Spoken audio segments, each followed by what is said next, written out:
بسم اللہ الرحمن الرحیم۔ السلام علیکم دوستو، دنیا بھر کی خبروں میں آج آپ سنیں گے، لیکن اس سے پہلے اگر ہو سکے تو لائک اور سبسکرائب کا بٹن ضرور دبا لیں۔ شکریہ۔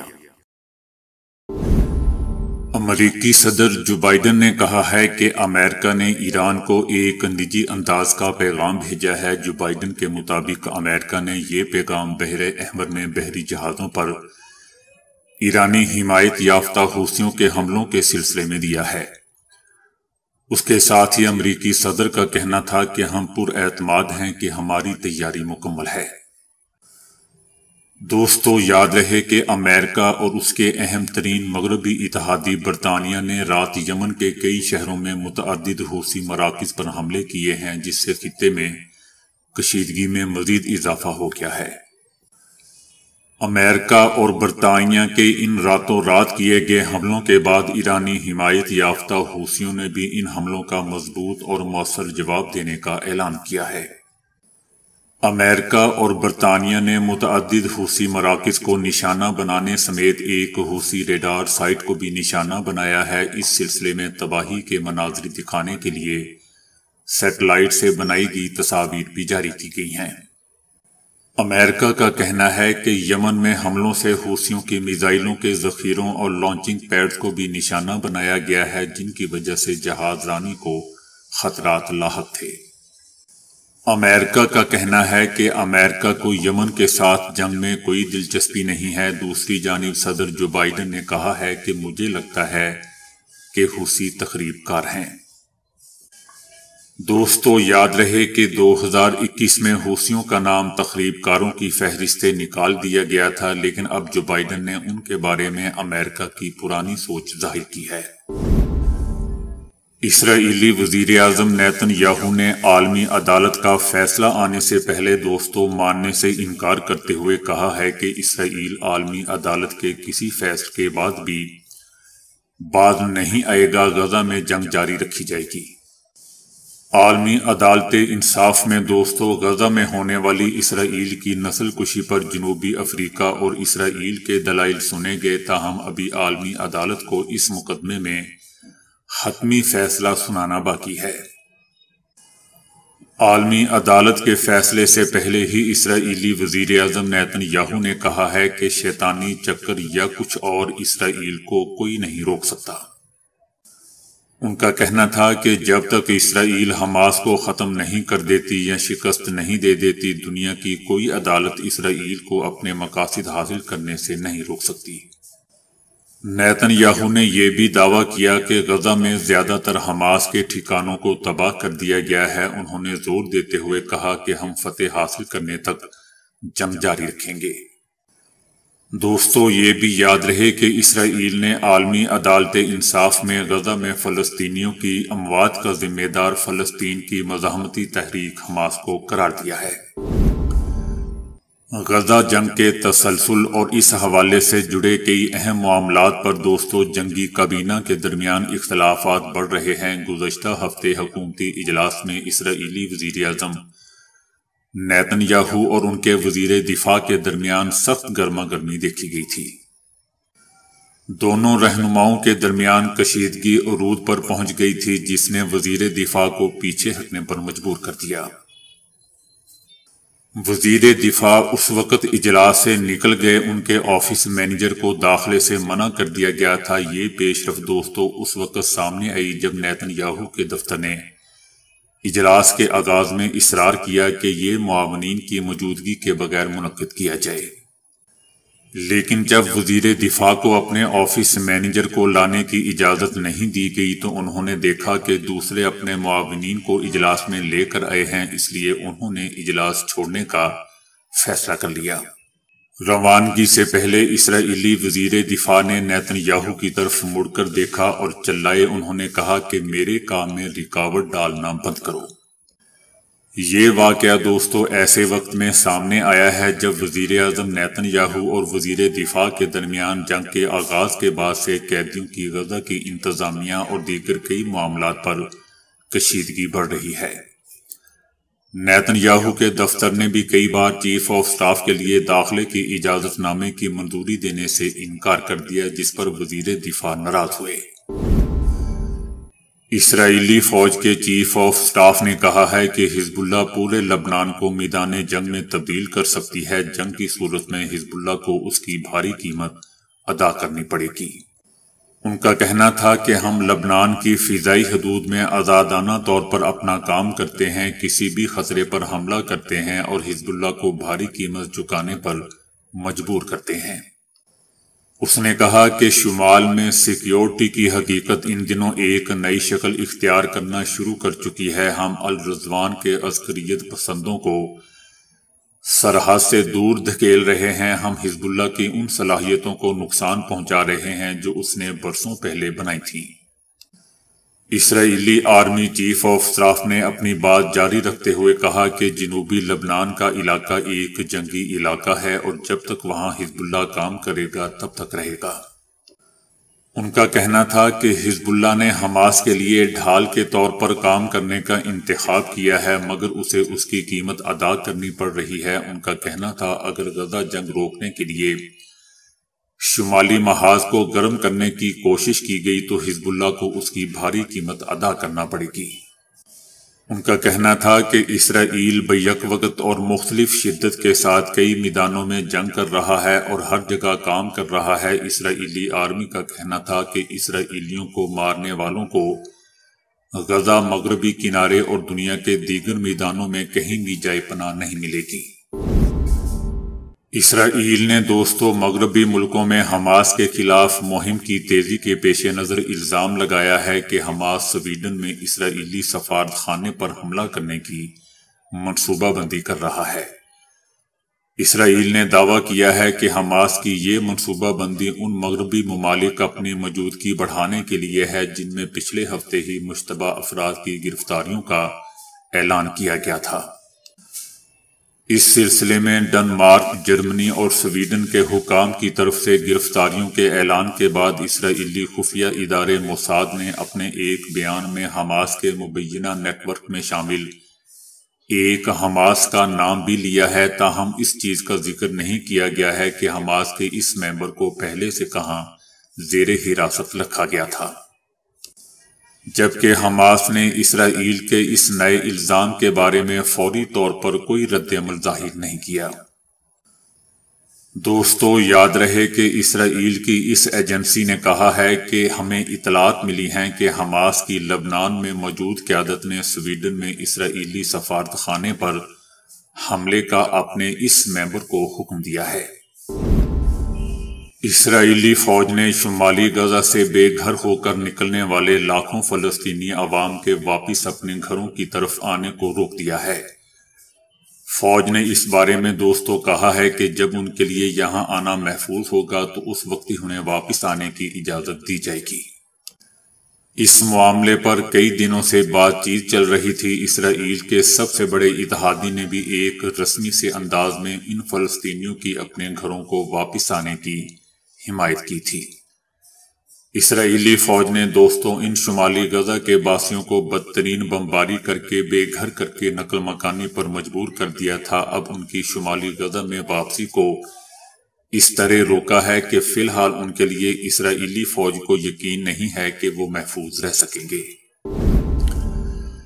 حزب اللہ لبنان نے کہا ہے کہ اس کے مجاہدین نے غاصب اسرائیل کے مزید 3 فوجی ٹھکانوں کو نشانہ بنایا ہے۔ ان کا کہنا تھا کہ ثابت قدم فلسطینی قوم کی حمایت اور غزہ کی پٹی میں ان کی بہادر اور باوقار مزاحمت کی مدد کرتے ہوئے حزب اللہ کے جاں نثاروں نے غاصب صہیونی حکومت کے 3 فوجی مراکز العاصی، برکہ ریشہ اور برانیت کو نشانہ بنایا ہے۔ حزب اللہ لبنان نے اس غاصب حکومت کے ٹھکانوں پر ڈرون، راکٹ اور میزائل حملے کیے ہیں۔ غزہ پر اسرائیلی جارحیت کے 100 دن مکمل ہو گئے ہیں۔ گزشتہ 24 گھنٹوں کے دوران وحشیانہ بمباری میں مزید 135 فلسطینی شہید کر دیے گئے۔ صہیونی فورسز کی جانب سے وحشیانہ حملے بدستور جاری ہیں۔ رات گئے رافیہ میں ایک گھر پر اسرائیلی فوج کے حملے میں 2 سالہ بچی سمیت 214 فلسطینی شہید ہو گئے۔ اسرائیلیوں اور فلسطینیوں کے درمیان دہائیوں سے جاری تنازع کی تاریخ میں دوستو یہ جنگ اب تک کی سب سے تباہ کن جنگ ہے۔ غزہ میں کم از کم 23,843 فلسطینی شہید ہو چکے ہیں، جن میں زیادہ تعداد بچوں اور پھر خواتین کی ہے، جبکہ اسرائیل میں ہلاک ہونے والے افراد کی تعداد 1400 سے زائد ہے۔ مقبوضہ مغربی کنارے میں شہید ہونے والے فلسطینیوں کی تعداد 347 ہے۔ غزہ میں 60,317 فلسطینی زخمی ہوئے ہیں۔ مقبوضہ مغربی کنارے میں 4,000 سے زیادہ فلسطینی زخمی ہیں، جبکہ کل اسرائیلی زخمیوں کی تعداد 12,415 ہے۔ غزہ میں تقریباً 60% سے زائد عمارتوں کو نقصان پہنچایا یا تباہ کیا گیا ہے۔ غزہ میں جزوی طور پر کام کرنے والے ہسپتالوں کی تعداد 36 میں سے 15 رہ گئی ہے۔ 5,76,600 فلسطینی شہری مہلک بھوک اور فاقہ کشی کا سامنا کر رہے ہیں۔ غزہ میں 70% سے زیادہ سکولوں کی عمارتوں کو نقصان پہنچا ہے۔ تباہ ہونے والی یا شہید ہونے والی مساجد کی تعداد 142 ہے۔ 3 گرجا گھر بھی تباہ ہو چکے ہیں۔ شہر میں 121 ایمبولنس کو نقصان پہنچا ہے۔ غزہ میں بے گھر فلسطینیوں کی تعداد 1.8 ملین تک پہنچ چکی ہے۔ مغربی کنارے کے بے گھر فلسطینیوں کی تعداد 1,208 ہے۔ شمالی اور جنوبی سرحدی برادریوں سے بے گھر ہونے والے اسرائیلیوں کی تعداد 2,50,263 ہے۔ 7 اکتوبر کو حماس کی طرف سے یرغمال بنائے گئے قیدیوں کی تعداد دوستو تقریباً 250 ہے۔ رہا ہونے والے قیدیوں کی تعداد 121 ہے۔ غزہ کی پٹی میں باقی قیدیوں کی تعداد 136 ہے۔ حماس کی قید میں مارے گئے قیدیوں کی تعداد 33 ہے۔ اس کے علاوہ دوستو غزہ پر گرائے گئے بمبوں، بارود اور گولوں کی تعداد 30,000 سے زائد ہے۔ اسرائیل کی طرف سے داغے گئے راکٹوں کی تعداد 15,000 سے زائد ہے۔ اسرائیلی میڈیا کا کہنا ہے کہ حماس غزہ میں فتح کا جشن منانے کی تیاریوں میں مصروف ہے۔ صہیونی میڈیا کا کہنا ہے کہ امریکی انٹیلی جنس اور فوجی مدد کے باوجود غزہ میں حماس کو تباہ کرنے کا ہدف ناقابل حصول ہے۔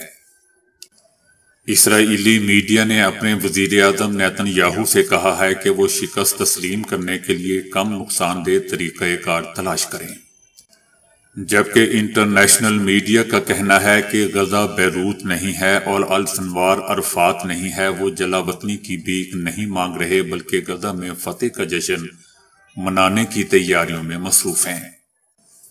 دوستو ان دنوں اسرائیلی میڈیا متعدد رپورٹس شائع کر کے تل ابیب کی غزہ میں ناکامی کو تسلیم کرنے اور مزید نقصانات اور اخراجات کو روکنے کی ضرورت کے بارے میں بہت کچھ لکھ رہا ہے۔ اسرائیلی میڈیا کا یہ بھی کہنا ہے کہ نیتن یاہو کا موجودہ چیلنج کسی نہ کسی خرابی کا جبران ہے۔ ان کی پیدا کردہ غیر ذمہ دارانہ توقعات اور مشکل فیصلوں کو دیکھنا ہوگا۔ اسرائیلی میڈیا نے اسرائیلی کابینہ کی ٹوٹ پھوٹ اور غزہ کی موجودہ جنگ کے انتظام میں کمزوری کا ذکر کرتے ہوئے کہا ہے کہ تحریک حماس کا جنگی جذبہ اب بھی برقرار ہے اور اسرائیلی فوج ابھی تک اس سے بہت پریشان ہے اور بہت دور ہے۔ حماس کی عسکری شاخ عزیز الدین القسام بریگیڈ کے مجاہدین نے خان یونس کے مشرقی علاقے میں دوستو اسرائیلی فوج کے ایک ہیلی کاپٹر کو زمین سے فضا میں مار کرنے والے میزائل سے تباہ کر دیا۔ اس کے علاوہ حملے میں 4 مرکاوا ٹینک اور ایک بلڈوزر کو خان یونس کے مشرق میں ایلیاسین 105 نامی میزائل سے تباہ کر دیا گیا۔ مجاہدین کے ایک اور گروپ نے خان یونس کے مشرق میں متعدد اسرائیلی فوجیوں کو مارٹر گولوں سے نشانہ بنایا ہے، جس کے نتیجے میں متعدد صہیونی فوجی مارے گئے ہیں۔ فرانس کے صدر میکرون نے غزہ میں اسرائیل جنگ کے 100 دن ہونے پر ایک مرتبہ پھر غزہ میں حماس کی قید میں موجود اسرائیلی یرغمالیوں کے بارے میں فکر مندی ظاہر کرتے ہوئے ان کی رہائی کے لیے نئے سرے سے مذاکرات کرنے کا کہا ہے۔ فلسطینی صدر نے فرانسیسی اور اسرائیلی یرغمالیوں کے لیے انسانی ہمدردی کے جذبے کی بنیاد پر اسرائیلی یرغمالیوں کی رہائی پر زور دیتے ہوئے کہا کہ فرانس 7 اکتوبر سے یرغمال بنائے گئے اسرائیلیوں کی رہائی کے لیے پختہ عزم رکھتا ہے۔ میکرون نے اپنے ویڈیو کے ذریعے کہا ہے کہ فرانس اپنے بچوں کو ایسے نہیں چھوڑ سکتا، اس لیے ان کی رہائی کے لیے بار بار مذاکرات کرنے کا پر زور دے رہا ہے۔ یمن میں جس کے کئی شہروں پر امریکہ اور برطانیہ نے رات فضائی حملے کر کے درجنوں حوثی مراکز کو نشانہ بنایا تھا، اب ایک مرتبہ پھر اس کا ساحلی شہر حدیدہ بمباری کی زد میں آ گیا۔ اس بمباری کے بارے میں فوجی ذرائع کا کہنا ہے کہ حوثیوں نے حدیدہ کے جس مضافاتی علاقے سے راکٹ داغے تھے اسی کو نئے حملے کا نشانہ بنایا گیا۔ تاہم یہ ابھی تک واضح نہیں ہو سکا ہے کہ یہ حملہ سمندر سے کیا گیا ہے یا فضا سے کیا گیا ہے۔ حدیدہ میں ایک پولیس کے ذریعے نے بھی اس حملے کی تصدیق کی ہے۔ بحر عرب میں پاکستان نیوی کے جہازوں کی تعیناتی پر سوشل میڈیا پر پی ٹی آئی کا من گھڑت اور بے بنیاد پروپیگنڈا بے نقاب ہو گیا۔ یمن میں حوثیوں کے خلاف امریکی اتحادی حملوں کا پاکستان نیوی کے جہازوں کی تعیناتی سے کوئی تعلق نہیں ہے۔ پاک بحریہ کا کہنا ہے کہ پاک بحریہ کے جہازوں کی تعیناتی کو حوثیوں کے خلاف امریکی کارروائی سے جوڑنا سراسر بے بنیاد اور پروپیگنڈے پر مبنی ہے۔ پاک بحریہ کے جہازوں کی تعیناتی کو ٹاسک فورس 153 سے منسلک کرنے میں کوئی حقیقت نہیں ہے۔ امریکہ نے بحر احمر میں حوثی حملوں کے خلاف ٹاسک فورس 153 بنانے کا اعلان کیا تھا، جبکہ پاکستان نے ٹاسک فورس 153 میں شامل ہونے کی امریکی دعوت کو مسترد کر دیا تھا۔ پاک بحریہ کا کہنا ہے کہ پاکستان ٹاسک فورس 153 یا ایسے کسی اتحاد میں شمولیت کا کوئی ارادہ نہیں رکھتا جو مسئلہ فلسطین کے خلاف ہو، جبکہ پاک بحریہ کسی بھی صورت یمن کے خلاف نہ کبھی استعمال ہوئی ہے اور نہ کبھی ہوگی۔ بلاول بھٹو زرداری نے میاں نواز شریف پر طنز کرتے ہوئے کہا ہے کہ یہ کیسا شیر ہے جو اپنے ہی گھر میں چھپا بیٹھا ہوا ہے، باہر نکلے اور ہم سے مقابلہ کرے۔ بلاول بھٹو زرداری کا کہنا تھا کہ پی ٹی آئی اور نون لیگ انتقامی سیاست کر رہی ہے، جبکہ پیپلز پارٹی انصاف کی سیاست کر رہی ہے۔ محمد رضوان نے پاکستان کی طرف سے T20 فارمیٹ میں سب سے زیادہ چھکے لگانے کا ریکارڈ توڑ دیا۔ نیوزی لینڈ کے خلاف دوسرے T20 میچ میں رضوان نے ایک چھکا لگا کر سابق کپتان محمد حفیظ کی جانب سے سب سے زیادہ چھکے لگانے کا ریکارڈ توڑ دیا۔ رضوان نے 74 T20 اننگز میں 77 جبکہ محمد حفیظ نے 108 اننگز میں 76 چھکے مارے تھے، جبکہ شاہد خان آفریدی نے 73 چھکوں کے ساتھ تیسرے، شعیب ملک 70 چھکوں کے ساتھ چوتھے اور عمر اکمل 55 چھکوں کے ساتھ 5ویں نمبر پر موجود ہیں۔ چائنا نے کہا ہے کہ اسے تائیوان کے انتخابات سے متعلق امریکہ کے بیان پر سخت افسوس ہے، جبکہ امریکہ کی جانب سے خود مختار جزیرے کے صدارتی انتخابات میں آزادی کی جانب جھکاؤ رکھنے والے رہنما لائی چنگ ٹی کو جیت پر مبارکباد دی گئی تھی۔ لائی چنگ نے ہفتے کے روز دوستو اپنے حریف پر 9 لاکھ سے زیادہ ووٹوں سے کامیابی حاصل کی تھی۔ لائی چنگ نے صدارتی انتخابات کی مہم چائنا کے سفارتی دباؤ اور چینی لڑاکا طیاروں کی تقریباً روزانہ ہونے والی دراندازی کے درمیان انتخابی مہم کا آغاز کیا تھا۔ امریکہ نے ہفتے کے روز لائی چنگ کو ان کی جیت پر مبارکباد دی تھی، جس پر آج رد عمل دیتے ہوئے چائنا نے کہا ہے کہ امریکی بیان تائیوان کی آزادی علیحدگی پسند قوتوں کو سنگین غلط اشارہ دیتا ہے۔ سعودی عرب کے شاہی خاندان نے دولت مندی میں دنیا کے تمام خاندانوں کو پیچھے چھوڑ دیا ہے۔ 1.4 کھرب ڈالر کے ساتھ دنیا کا سب سے امیر ترین خاندان بن گیا۔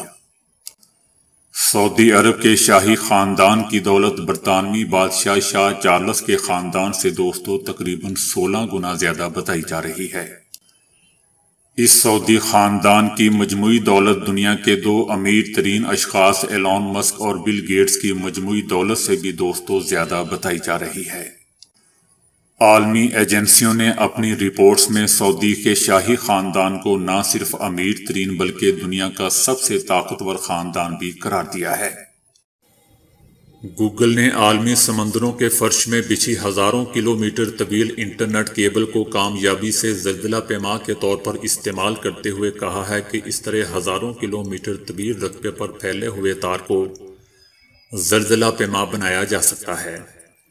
سمندری لہروں کی ہلچل اور دیگر تبدیلیوں کی وجہ سے یہ بہت درستگی سے زلزلوں کی پیمائش کر سکتی ہے۔ صرف 9 ماہ کے دوران کیبل نے 30 سمندری طوفانوں اور 20 کے قریب زلزلوں کو کامیابی سے شناخت کیا ہے۔ سمندری فرش پر زلزلہ ناپنے والے آلات رکھنا محنت طلب، وقت طلب اور مشکل کام ہوتا ہے۔ اس ضمن میں انٹرنیٹ کیبل کو استعمال کرنا بہت عمدہ کاوش ہے۔ اس سے قبل سائنسدانوں نے فائبر آپٹک کیبل پر ارضیاتی سینسر لگائے تھے لیکن وہ کامیاب نہیں ہو سکے تھے، لیکن انٹرنیٹ کیبل کی مدد سے زلزلوں کی پیمائش کے لیے کسی نئے آلے کی ضرورت نہیں ہوتی۔ وقت کے ساتھ ساتھ اس صلاحیت کو مزید بہتر بنایا جا سکتا ہے۔ جنوبی افریقہ کی آرمی نے مسلمان خواتین کو دوران ڈیوٹی حجاب کرنے کی اجازت دے دی ہے۔ اپنی ڈریس پالیسی میں تبدیلی کرتے ہوئے ڈیوٹی انجام دینے والے مسلمان خواتین کو حجاب کرنے کی اجازت دے دی گئی ہے۔ گزشتہ برس جنوری میں آرمی عدالت نے ایک خاتون آفیسر کے خلاف الزامات کو خارج کیا تھا جن پر آرمی ٹوپی کے اندر حجاب لینے کے الزام میں فرد جرم عائد کی گئی تھی۔ تو دوستو ابھی کے لیے اتنا ہی۔ ویڈیو کو لائک اور شیئر کرنے کا بہت بہت شکریہ۔